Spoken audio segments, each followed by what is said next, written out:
America Iran ಯುದ್ಧ ಈಗ ಶಾಂತ ಆಗಿರಬಹುದು, ಆದರೆ ಇದೇ ಯುದ್ಧದ ಕರಿನೆರಳು ಫಿಫಾ ವಿಶ್ವಕಪ್ ಮೇಲೆ ಬಿದ್ದಿದೆ.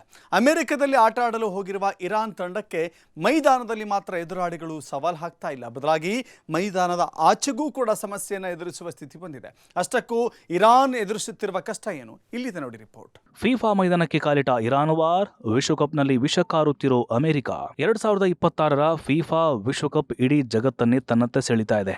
ಅಮೆರಿಕ, ಕೆನಡಾ ಮತ್ತು ಮೆಕ್ಸಿಕೋ ಜಂಟಿಯಾಗಿ ಆಯೋಜನೆ ಮಾಡುತ್ತಿರುವ ಈ ಕ್ರೀಡಾ ಹಬ್ಬದಲ್ಲಿ 48 ತಂಡಗಳು ಭಾಗವಹಿಸುತ್ತಿವೆ. ಪ್ರತಿ ಪಂದ್ಯವೂ ಹೊಸ ರೋಚಕತೆ, ಹೊಸ ಇತಿಹಾಸಕ್ಕೆ ಸಾಕ್ಷಿಯಾಗ್ತಾ ಇದೆ. ಮೈದಾನದಲ್ಲಿ ಚೆಂಡಿನ ಹಿಂದೆ ಓಡುವ ಆಟಗಾರರ ವೇಗ, ಅಭಿಮಾನಿಗಳ ಹರ್ಷೋದ್ಗಾರ ಆಕಾಶ ಮುಟ್ತಾ ಇದೆ. ಫುಟ್ಬಾಲ್ ಕೇವಲ ಆಟವಲ್ಲ, ಅದು ಕೋಟ್ಯಾಂತರ ಜನರ ಭಾವನೆ.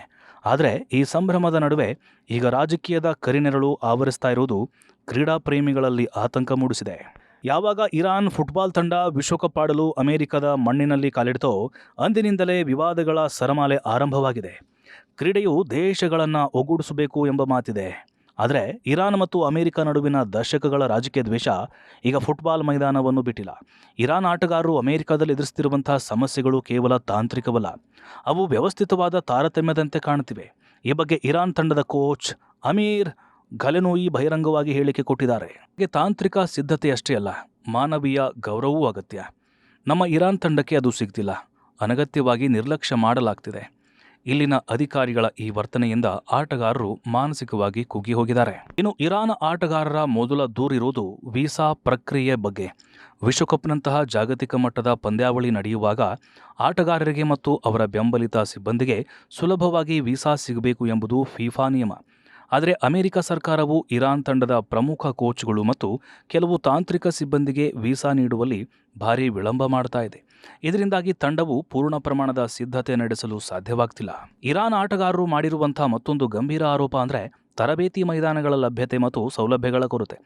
ಇತರ ಪ್ರಮುಖ ತಂಡಗಳಿಗೆ ವಿಶ್ವ ದರ್ಜೆಯ ಸೌಲಭ್ಯಗಳನ್ನು ನೀಡಲಾಗ್ತಿದೆ, ಆದರೆ ಇರಾನ್ ತಂಡಕ್ಕೆ 2ನೇ ದರ್ಜೆಯ ಮೈದಾನಗಳನ್ನು ನೀಡಲಾಗಿದೆ ಎಂಬುದು ಅವರ ದೂರು. ಆಟದ ಮೈದಾನದಲ್ಲಿ ಕನಿಷ್ಠ ಸೌಲಭ್ಯಗಳು ಇಲ್ಲದೇ ಇರುವುದು ಆಟಗಾರರ ಆಕ್ರೋಶಕ್ಕೆ ಕಾರಣವಾಗಿದೆ.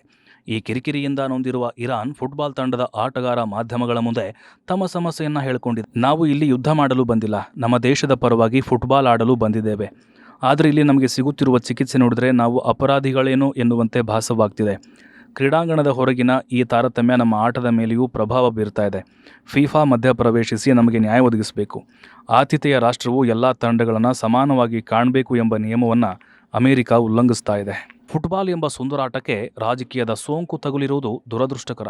2026ರ ವಿಶ್ವಕಪ್ ಇತಿಹಾಸದಲ್ಲಿ ಸುಂದರ ಗೋಲುಗಳಿಗಾಗಿ ನೆನಪಿರಬೇಕೇ ಹೊರತು ಇಂತಹ ಕರಾಳ ವಿವಾದಗಳಿಗಲ್ಲ.